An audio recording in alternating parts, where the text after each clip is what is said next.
Let's keep things simple.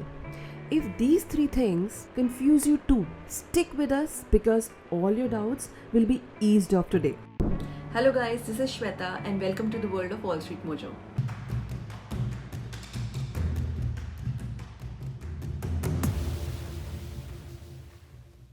First, let's understand what is face value of a stock.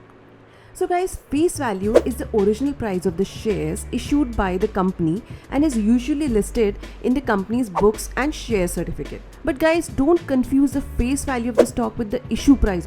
The issue price is the price at which the stock gets issued to the public in secondary market. This means the issue price is the price you would have to pay to buy the stock for the first time in the secondary market.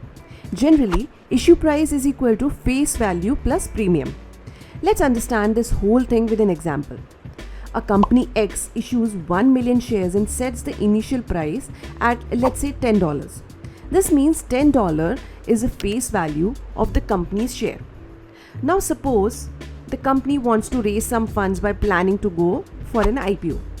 Realizing its brand value has grown recently, the company sets the offering or issuance price of the share at $100. This would mean that the company has sold its shares at $90 premium, also called share premium. So you can say that a share premium separates face value from an offering or issue price. Okay guys, now let's look at why the face value of the stock is important. So whenever a company issues dividends, which means cash gifts as rewards for its investors, the dividend is rolled out using face value. For example, if company X decides to reward its investors with a 50% dividend, this means that it will be paid out at 50% of its face value, which is 50% of $10, that is $5. A key thing to note here is that the face value of the shares is not affected by market fluctuation. It is always fixed. However, if the company decides to split its stock, then the face value of the stocks will go down. For example, if company X decides to split its stock into the ratio of 1:1, then the face value of its stock will change to $5 because the number of shares have doubled. Okay guys, that's it for today.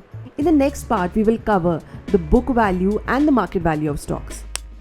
Hope you find this video useful. Please do like and share. If you have any feedback or want to suggest a topic for any future videos, do share in the comment section. We come up with interesting videos on finance and accounting topics regularly. So subscribe to our channel by clicking on the subscribe button below and get a notification when we release new videos. Thanks for watching. Have a great day.